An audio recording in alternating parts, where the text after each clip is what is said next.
Welcome to Trybe Talks, the podcast for parents who are trying to do it all and stay sane in the process.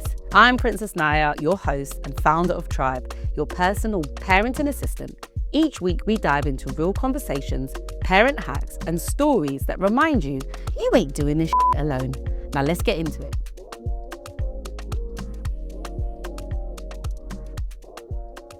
Hey everyone, and welcome to another episode of Trybe Talks. I'm your host, Nyah, aka Princess Nyah, or aka Kizzy's mum, and I like to call myself the real housewife of Trybe. Yeah, I'll explain it later. I keep saying that, but I promise you I will. Today, I'm joined by a wonderful woman who's extremely inspiring, not only because she's got 3 kids, but she is a businesswoman and she's building something herself from the ground up. Without further ado, make some noise for Charmaine! So if we had a studio audience, this is where you'll hear that. Welcome. Thanks for having me. Thank you so much for taking time out of your busy schedule. I know what it's like when you work for yourself. Every moment counts. So tell the people who you are and what you do. Okay, so my name's Charmaine. I am an entrepreneur. I was a social worker till about 7 years ago. Then I started my own journey as a director. I've got my own company called Epic Care, so it's a supported living service for looked after children who are from 16 to 18-year-olds or 16 plus. Wow. So I've built that business up with the support of my mum. So I started with my mum. She helped me from day one to now. So sweet. And we've been doing that for the last going on 7 years now. So yeah, that's what I do. I also do consultancy and I also do charity work as well. So I do a combination of things to support vulnerable young people in the community and just to help them reach their goals and just be better versions of themselves. Wow, okay, you just said a lot of things. I did. You said a lot of things. And in my head now I'm thinking, okay, so I have one child, yeah, and I struggle doing a lot of stuff. And you just said so many things that not only you have to show up for, physically, but you have to actually show up mentally. How do you share you with so many people in encouraging them to be their better selves and also encouraging your children to obviously you're nurturing them all at the same time? How are you doing that? Honestly, I'm in autopilot. I don't know. I do it because I'm passionate about it for once. It doesn't feel like a job for me. I think if you're passionate about something, getting up and doing it every day just feels like enjoyment because you love it. So I've always enjoyed working with young people. So I've never felt like, oh, this is hard. How am I going to juggle my kids and work? And actually working for yourself gives you that flexibility to spend time with your kids and work around them. And I work around my kids. Okay. So of course, my children are all in education. Well, not of course, but I've got a big daughter. She's 15. So she goes secondary, and I've got 2 little children who's 6 and 7. And girl, you're in the trenches. I know, right? You're in the real so they've trenches. got me busy, but I tell you what, they inspired me. I wouldn't probably have done this without them because after I had my last child, my son, who's 7, I said, I'm not going back to do social work. Didn't want to do 9 to 5 because I knew I couldn't do the 9 to 5 nursery run, pick them up, come home, cook. I knew it weren't realistic with 3 kids, so they were my motivation. And then just having support, family support, having people around me that rooted for me, that pushed me and contributed to working with me, working with my kids, taking my kids, taking care of them. And their dad, he's played a great role in supporting me. So I've got a lovely support network and I couldn't have done it without everyone in the picture. But again, I just think it is a full-time commitment. It's a 24-hour business, so it's around the clock. And it just means that you need people in your corner, you need a team. I've got a great team and I've got great family support, so that helps. Yeah, you make it sound magical. I know. You make it sound like, that's great, I've got a great team, plain sailing. Tell me what is probably one of the hurdles that you never anticipated in running your own business and supporting people, but then also having to show up for your kids at the same time? I would say the emotional side of things, because although it's rewarding, it can be emotionally draining. Yeah. Because there's times where I'm really burnt out and I feel really tired and I don't know how I'm going to do the next day. But I think where I just always am a visionary and I try to be positive about the next step. I always think, do you know what? God doesn't give me nothing I can't handle. I will find a way. There's always a strategy and a solution for the problem. So I'm kind of I wouldn't say I'm problem-based. I'm kind of a solution-based person and think, how am I going to just overcome this? What's the next step? And it isn't easy. I'll be lying if I said it was. It's tough. There's times where I'm really, really, you'd be crying about what's going to happen next or you worry. But the reality is, there's nowhere else I'd rather be, so I just got to keep pushing. You just get on with it. Yeah. Yeah, I feel that's a mum line. The mum line is that it's just got to keep going, man. Just gotta keep going. And I hear it. So it sounds like in building your business, there is times where you have to basically drop the kids off to their care provider, like whether or not it's school or maybe you said your mum or your partner. Like, how do you hand over what the children need when you're not there? What does that look like for you? Like some people are very verbal. They're just like, beans on toast and bed by 9. Yeah. What is your, like, how, because you sound really structured and very like, I don't know, just planned out. Yeah. So how do you hand that off? To be fair, I spend a lot of time with my kids. They're always with me because I work around my own hours. Okay. So I don't have to say like, oh, I'm going to be home late, guys, prepare this, or can you take them for a couple of hours? I actually have the flexibility of time. Like I have freedom of time around my kids. So a lot of the time, they're with me. They're never not with me. Like my work colleagues will call me and be like, oh, hi kids, because they're always with me. So I really can't say that I have that issue. I don't have that issue. Okay. Yeah. But then what does it look like if say your mum was looking after them? Like, how do you tell her what to do with them? Like, how does she know? Or do you just, like, are you a parent that's like, oh no, you just do things your way when I'm not there? Yeah, no, I'm a bit of a weirdo because my sister will be like, you always come with all the goodies in the bag. So I buy everything and I drop them off with the bag of food. But this is what I mean. So you prepare. I'm very much like, if you're going to have my kids, you're going to have the food. You're not going to have to buy nothing. Yes. I will buy things for you to cook. They will have all their snacks because my kids do not stop eating. Okay. So I pack them off ready to spend a day or two with family, and they got their stuff and they're good to go. So then you don't have to worry about. No one's pulling me. Leave me alone. Because when I shut off, like if I need a break, I'm like, listen, give me a minute. See you tomorrow. I'm gonna go and unwind, and that's something that I think is important. Like doing things that you enjoy, because I do like to do things that bring me enjoyment. Because I think where I do work all day, every day, I do need to find time to do some self-care, to do things that I enjoy, like travelling, going out, going to eat, whatever it may be. Just sometimes you got to switch off. And mental health is real, self-care is very real. So I do advocate for that although I take care of so many people, not just my immediate kids, the kids in my care home are my kids, and I'm passionate about them. I do make sure that I take care of me as well. Yeah, and that sounds like a really strong attribute to have, because then it allows people to know that you are able to care for them. Because if you don't fill your cup first and you're not full, then how are you going to pour into everybody that's around you? So, what's your go-to like well-being, look after myself vibe? Like, with me, I'm not gonna lie, I'll watch Housewives. Yeah.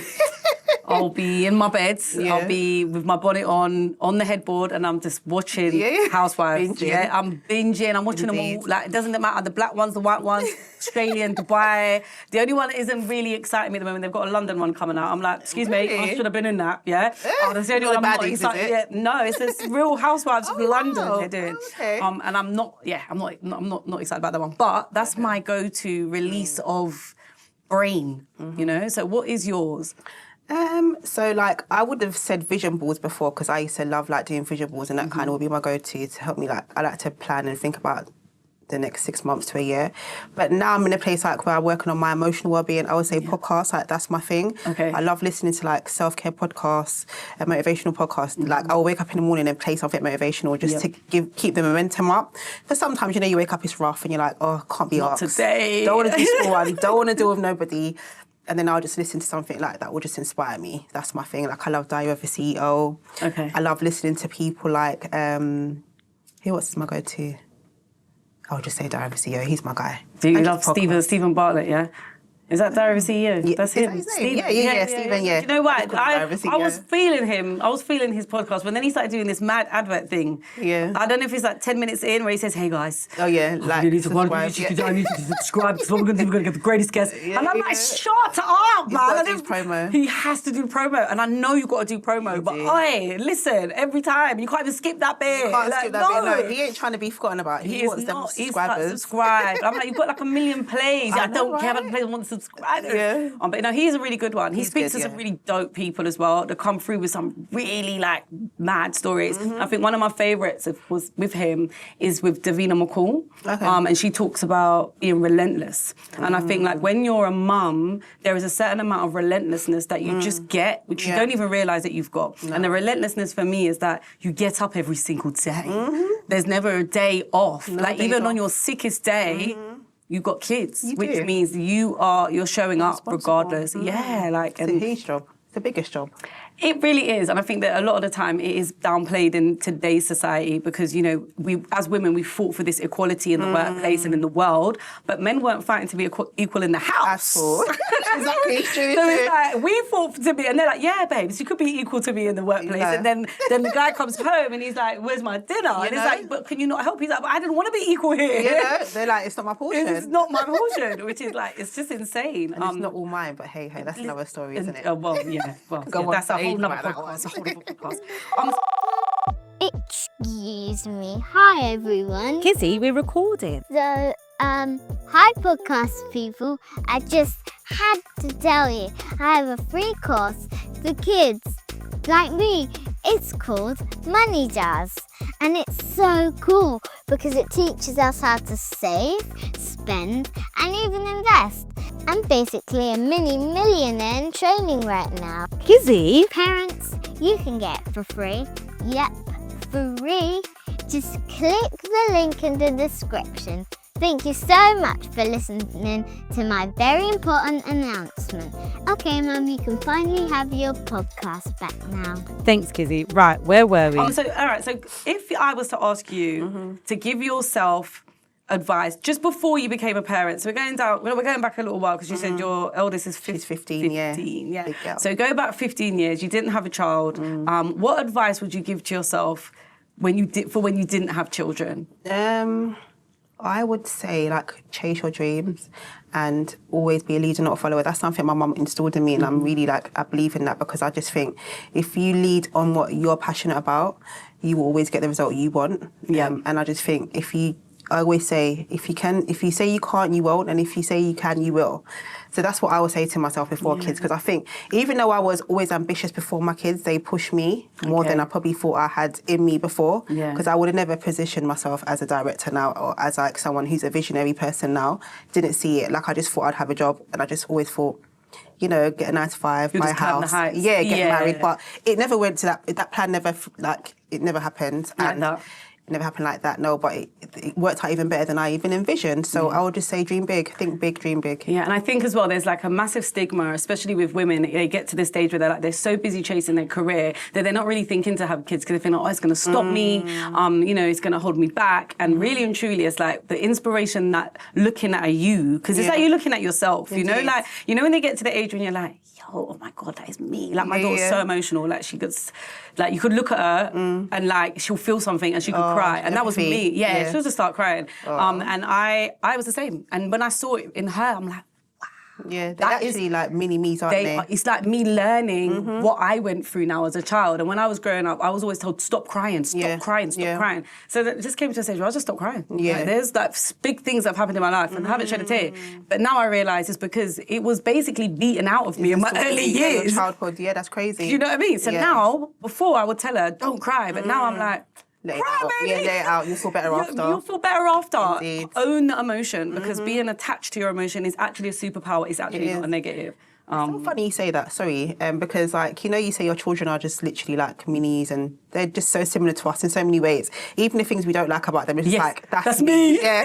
So like my middle daughter, like that middle child syndrome that they have, that stigma of middle children is real. Okay. So she's like a me, but she's a little bit more fierce than me, yeah? Okay.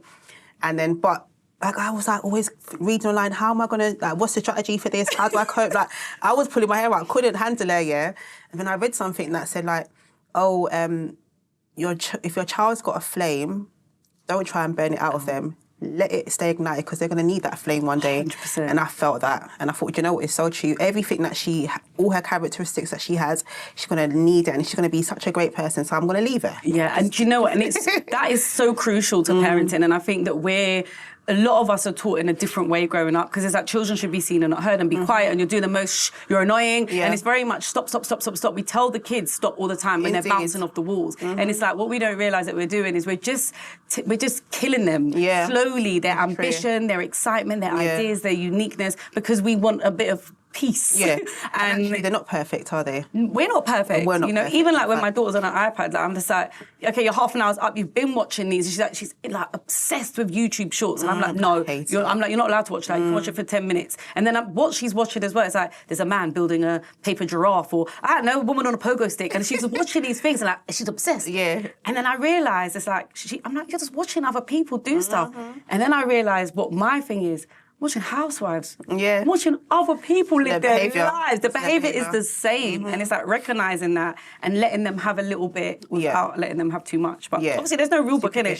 There's no rule book. And it's like you don't know what you're doing now, if it's going to be beneficial or if it's not going to be beneficial. Because they might grow up and be like, you did this all wrong, and it's like, okay, all I did was try. All I did is try. But I feel like there is a thing where some people go through stuff in their own childhood and then they try to alter it for their children. So like for me, we never had a dining room table at home when I was growing up. So every time we're eating dinner, we're on the couch, TV on, and we're eating. So for me, I'm like, no. At dinner time, we sit at the table, we say our prayers, we eat food, we don't watch TV, we talk about our day, and then maybe you'll get a Connect 4 out of me if you're lucky.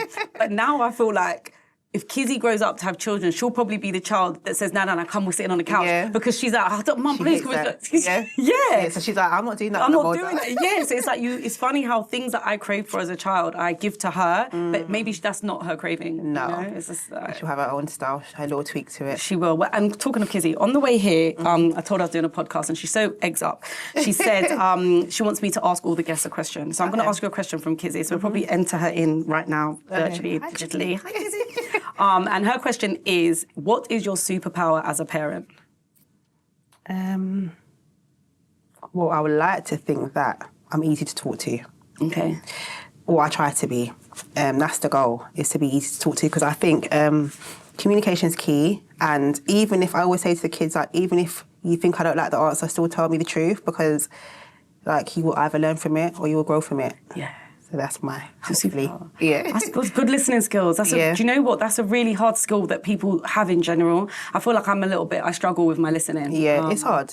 I'm intentional. I'm not the greatest at it, but it's a work in progress, I'll say. It's something that I really want to work on and that I try to make sure I implement in just like small conversations. Yeah. How was your day?